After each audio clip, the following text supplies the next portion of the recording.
Dust drifted like slow snowflakes in the service lights of the half-finished station, coating orange vests and clipboard screens. It was past midnight, the hour when the day crew surrendered to Amira Patel's night shift, and the newest segment of Line 9 sat vast and hollow, a limestone wound running beneath the old quarter. Amira, senior geotechnical engineer, was used to the hush of these tunnels. Distant pumps, metal sighing as it cooled, someone's radio low with sleep-buzzed pop. But tonight, the hush felt expectant, like a theater just before the curtain rose. They were supposed to punch through the east wall before dawn. 3 weeks of boring and microblasting had revealed a patch of rock that sonar called anomalously voided. Usually that meant an ancient sewer or a forgotten war cellar. Things the city archivists mapped, boxed, and bragged about on walking tours. She'd scheduled a test bore, a simple 2-inch drill bit, no explosives, just a peek to make sure the void didn't swallow the station's future wall. Bureaucracy was simple when you treated it like strata, one layer at a time. The bit whined. Limestone dust curled from the pilot hole. 30 centimeters in, resistance evaporated. The drill lunged forward as though yanked. Amira hit the kill switch, but the damage was done. A thumb-wide passage now pierced the wall. Cold air blew outward, scented with something older than mold, older than rot, an odor of extinguished candles. Gustav, her foreman, whistled. Hollow as confession. He pressed his safety goggles tighter and angled a flashlight into the hole. God, you feel that? It's breathing. Temperature drop is 10 degrees and falling, Amira muttered, checking the infrared on her tablet. Back the team up until we know the cavity's size. She expected grumbles. Overtime meant wages, but it also delayed every commuter in the city. But the crew retreated without question. That breath of cold, that candle smoke smell, unsettled even veterans. They widened the aperture manually with masonry hammers, preserving the integrity of surrounding strata. When a chunk finally gave and toppled inward, the collapse was curiously muffled, as though the other side were padded. Amira swung onto the scaffold and peered through. Rows of wooden benches faced a shallow stage lit by torches whose flames did not flicker. Above, a ceiling of hewn rock curved into darkness. Below, the limestone floor was inlaid with a pale circle, like a makeshift orchestra pit. A theater.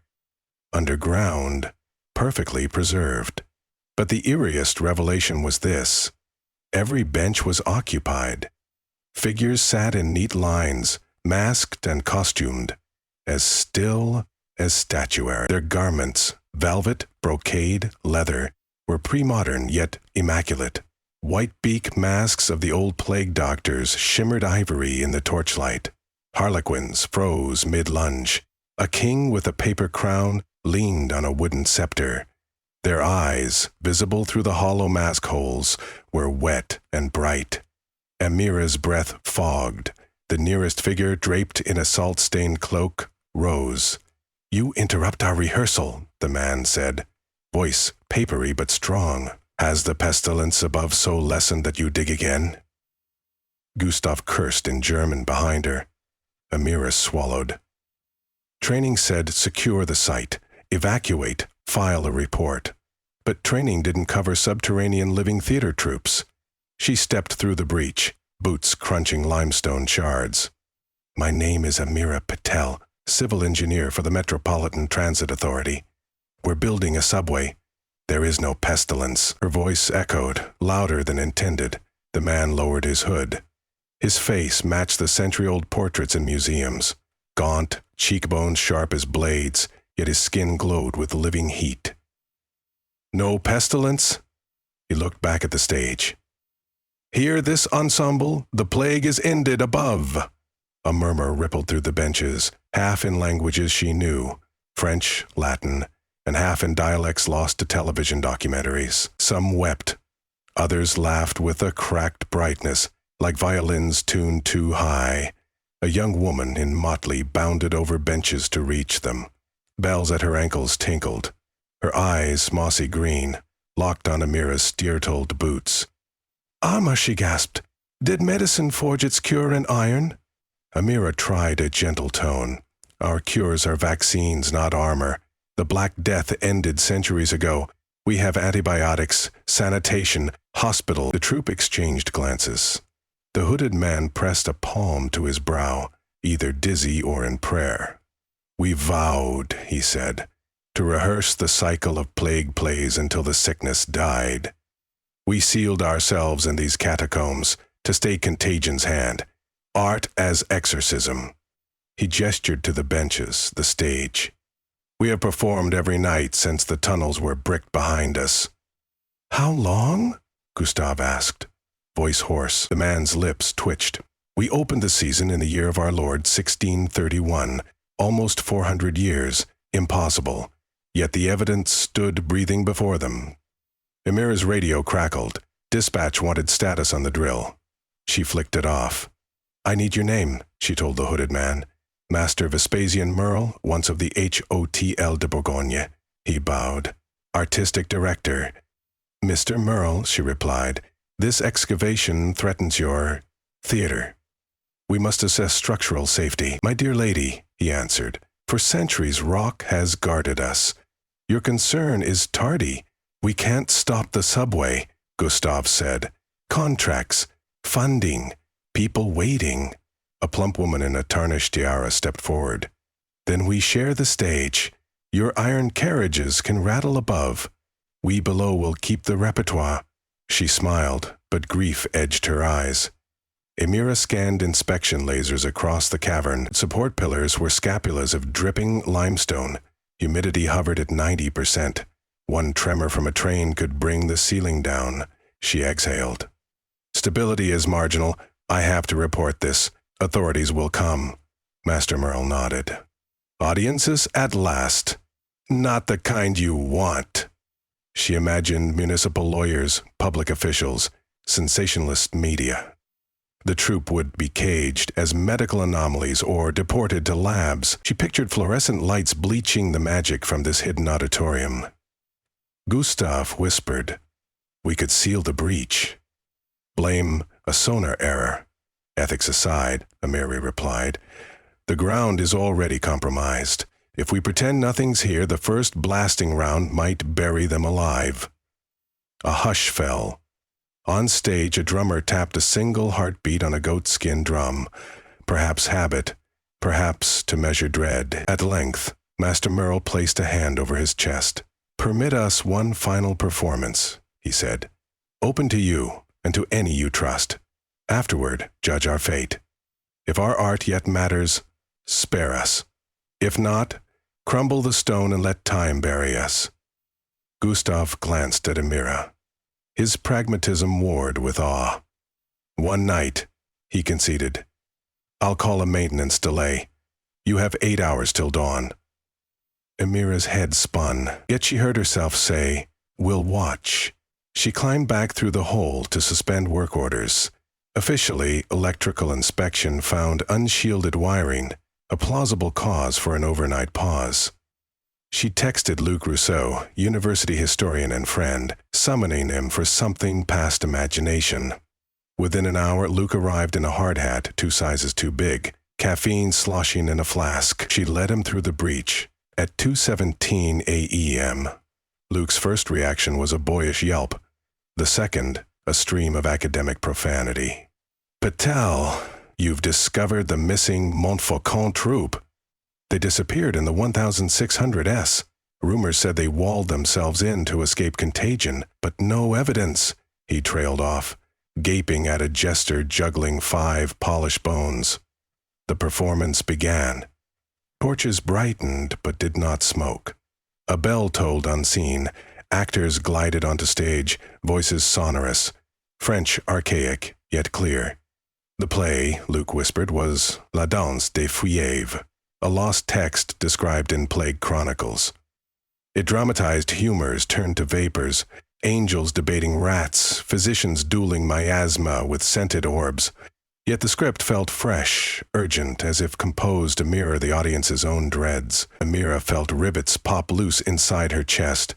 The actors bared raw nerves, terror at coughing fits, guilt of survivors, delirious hope for remission.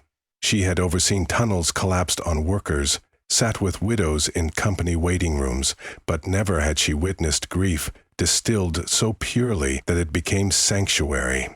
At intermission, she, Gustave, and Luc were ushered to a side niche, where crates held bread baked to petrified crescents, casks of wine turned viscous and sweet as syrup. An actress, her plague mask hung at her neck, offered goblets. "We sterilize with flame," she assured, dipping a bronze rod into each cup till wine hissed. Luce accepted. Gustave declined. Amira sipped and tasted rosemary, smoke, starlight. She asked the actress, "How have you survived? Food, water, air?" "Wells thread, these catacombs." The actress touched the wall and water bled from pores in the rock. "Mushrooms grow. We trade roles and tasks to keep spirits bright. Our plays remind us why breaths matter. No sickness among you? Some fall ill. We perform rites, sweat out the poison. Art wards as medicine never can." Her smile was brittle. "We bury who doesn't wake." Back in the benches, Luke scribbled notes. His gaze shone with reverence, but concern pinched his brow. These people possessed knowledge lost to epidemiology. How to endure isolation, how ritual soothed immune systems. Yet they believed germ theory a rumor. Meeting the world would shatter them. Act 2 climbed toward a tableau called The Cleansing. Dancers in white whirled, unraveling black ribbons from their sleeves that represented disease. Drummers accelerated. A chorus chanted numbers, the tally of dead, rising, falling, rising. Candles snuffed one by one. The last flame sputtered and the stage plunged into darkness. Silence fell. Then a single chime rang, the subway's alert, from Amira's pocket. She'd forgotten to mute alerts. The digital note sounded alien and jarring in the cavern. Actors froze, some gazes filled with panic, as if the tone were a cough. Amira fumbled to silence it. Master Merle stepped forward. "What bell tolls?" "An alarm," she said softly. "Nothing grievous." But the spell had cracked. A junior actor coughed. "Stagecraft? Genuine?" And another shrank away. Memories of plague flooded them. The audience of 3 moderns suddenly seemed carriers of invisible doom. Luke raised his hands. "Please, friends, our world conquered Yersinia pestis. You needn't fear us." "A conqueror may yet harbor spores," hissed a maskless man.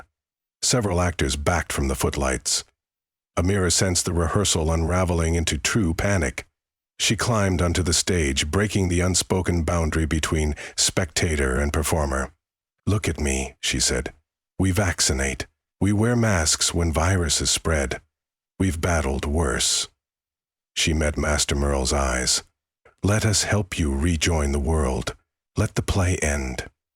"No." His voice shook. "The play ends when plague dies, and plague never dies, it only sleeps." Gustave called from the benches. "Sunrise in 2 hours, boss. City inspectors arrive at 7. We got to choose now." Amira's mind raced through geological reports. She could propose rerouting the tunnel, but millions spent, months lost. She could entomb the theater again, morally abysmal. A compromise glimmered. Reinforce and preserve.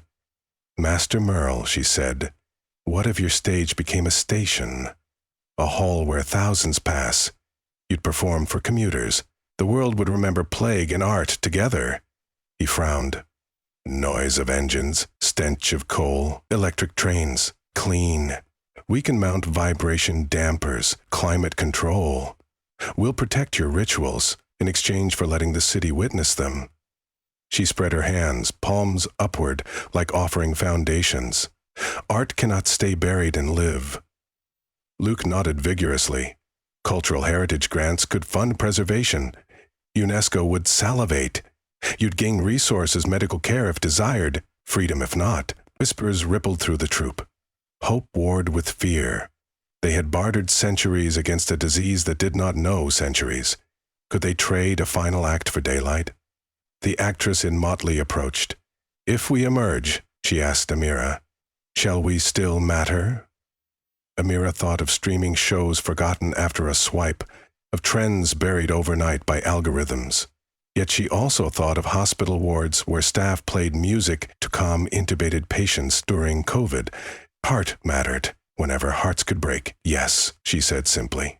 Master Merle lifted his gaze to the cavern ceiling, as though seeing morning sky. We will finish the cycle tonight, seal our last performance in memory, not stone. Then we'll negotiate. The cast regrouped. Panic subsided into solemnity. Torches relit. Harps plucked minor chords. Act 3 unfolded. The resurrection of streets. Characters removed masks. Inhaled imaginary clean air. Embraced. A final monologue prayed for those lost and thanked those yet unborn who would remember. The words were old, but they rang like fresh bells. When the curtain, an embroidered tapestry, fell at 5:13 a.m., Amira, Gustave, and Luc stood tear-wrenched. The actors bowed. No applause echoed. Instead, Amira stepped forward, touched her forehead, heart, and lips, an engineer's oath she learned in Mumbai, used when blessing bridges. Who? Oh, Paul blessing. Gustave returned to the construction crew, stalling inspectors with talk of gas readings. Luc phoned ministers of culture under the guise of emergency discovery. By 7:30, a small coalition of sympathetic officials, cloaked in non-disclosure agreements, gathered at the breach. They listened. They looked upon faces both frightened and proud. Bureaucrats loved precedent, but none existed. So they improvised. The compromise was drafted in that limestone lobby. 1. Line 9 would divert 4 meters west, curving around the Catacomb Theater. The detour, though costly, preserved the overlying roadway alignment. 2. The cavern would become Station Catacomb the theater, accessible via glass corridors that bypassed the performance chamber, so those uninterested could commute uninterrupted. 3. The troupe, officially designated Les Résidents de Montfaucon, retain artistic autonomy. They would perform thrice weekly, repertoire of historical plague plays and new commissions. Medical staff and historians would shuttle resources, but promised no coercive study. 4. Any member wishing to leave could do so under confidential identity transitions. Likewise, any preferring to stay underground could. When Master Merle signed, his calligraphy elegant, the pen quivered. Barter concluded, he whispered. Months later, soft openings invited select audiences. Rumor leaked, of course. Trains carried gossip faster than signals. Yet the public response was less scandal than awe. The troupe became living allegory. Survivors of isolation, reminding a post-COVID world that art and fear were old companions. On opening day of full service, Amira boarded the 8:10 train. Car lights strobed across tunnel walls until suddenly they revealed marble columns and torches behind tempered glass, the chamber shining like a snow globe of history. Commuters craned. Some removed earbuds. On stage, actors launched into dialogues of the breath, masks half raised so passengers glimpsed human faces beneath beaks. Years passed. Children waited at the station edge to spot the jester wave between acts. Epidemiologists consulted the troupe's herbal notebooks for antibiotic leads. Tourists complained of crowds. Musicians sampled monologues into techno tracks. But at night, when last trains sighed away and custodians polished the railings, the theater returned to hushed rehearsal. Amira often stayed behind, hard hat swapped for a black beret she'd bought in a gift kiosk. She would sit on the old benches while Master Merle fine-tuned a line, arguing cadence with the motley actress. They aged, or perhaps merely bent like limestone, weathered yet steadfast. One winter evening, the troupe unveiled a new piece, titled Sub Terra Sub Vita. It told of a world that dug deep and found not coal, not gold, but itself, mirrored in the fears of strangers. In the final scene, an engineer extended a hand to a plague doctor, Together, they planted a rail spike that sprouted leaves. The audience, commuters, tourists, janitors stood silent, the rumble of an approaching train providing unscored percussion. Master Merle bowed. His eyes found Emira's in the crowd. He touched his brow, heart, lips. She answered in kind, feeling the tunnel breathe around them, not with mold or dread, but with the mingled exhale of centuries learning, at last, to share the same air.